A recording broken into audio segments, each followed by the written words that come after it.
If you want to see how I was able to get this style in less than 30 minutes, stay tuned. No heat, quick and easy. Okay, y'all, we gonna get right into it. I'm coming on the internet looking crazy. When my mama see it, she gonna be like, "Girl, I can't believe you came on the internet looking like that." So I just freshly washed my hair. It's actually still a little bit damp, but I'm trying not to use as much heat on my hair.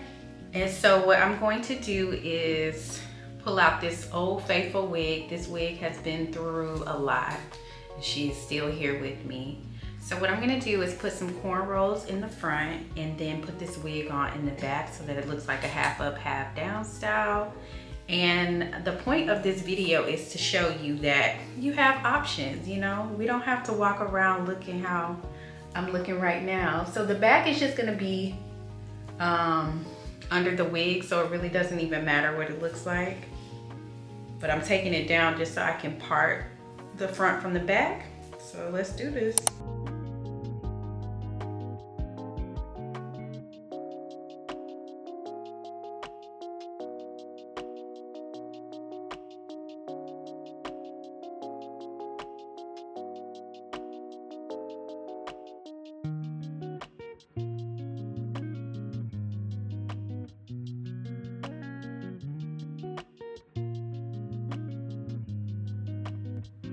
So from here, I'm splitting the hair in the middle just so that when I braid it, I know that I'm going to have the same number of braids on each side. It just makes it easier to make sure it's symmetrical.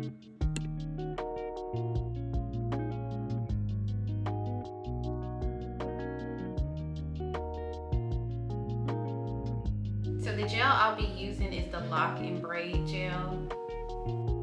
So I use the gel and I put it on both sides. I will then go in and smooth it with the comb just to make sure there's no tangles when I'm braiding.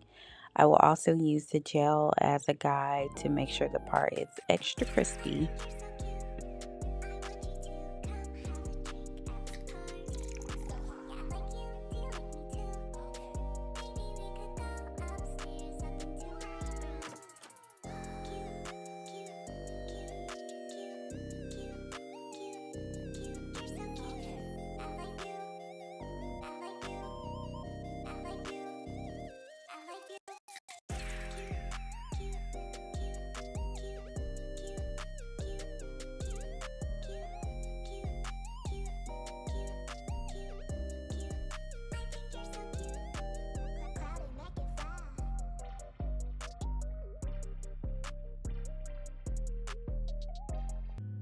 So for this portion, I will be doing the crisscross braid. And so essentially I'm braiding it down the middle and then I'm trying my best to make sure that I have 4 even sections.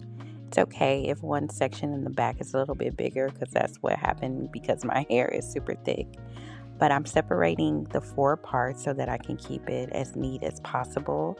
So essentially what you'll be doing is braiding across from each other. So the piece in the front right there will attach to the piece in the back and then vice versa. It'll make a little bit more sense as you watch.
So right here, I'm just smoothing down my edges. I'm about to wrap it with I'm not sure what that paper is called, but you'll see it when I pull it out. I also forgot to show that I put on a stocking cap after I put the wrap on, and then I just use the blow dryer for a few minutes to lay my hair down.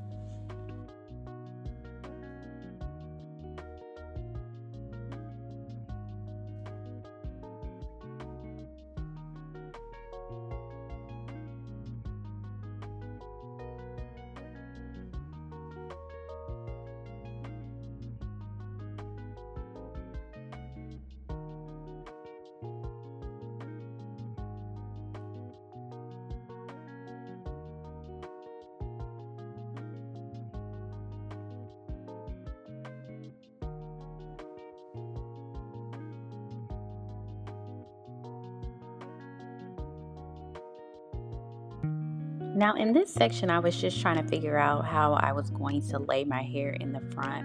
You'll see when I put the wig on that the hair was kind of sitting on top of the wig, my real hair, and it looked kind of weird. I initially was just going to put that hair into a twist and wrap the twist around the ponytail on the wig, but it just wasn't sitting right. So you'll see me take it off, and I decided to tuck all that hair underneath the wig. And so since you're doing this, you want to make sure that you bobby pin it really well so that it doesn't fly off, because it's not connected to your hair at all, if that makes sense. But you'll see me put in the bobby pins and just maneuver the ponytail around so it's just covering that band on the wig. It's so curly and thick that you really can't tell where the band and the braids split apart. So just play with it to make sure you cover the band.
So just play with the hair till you get your desired look. I'll be sure to add 3 more videos. 1 video with this wig doing another style, and 2 other no heat options for you guys. And let me know what you want to see next time.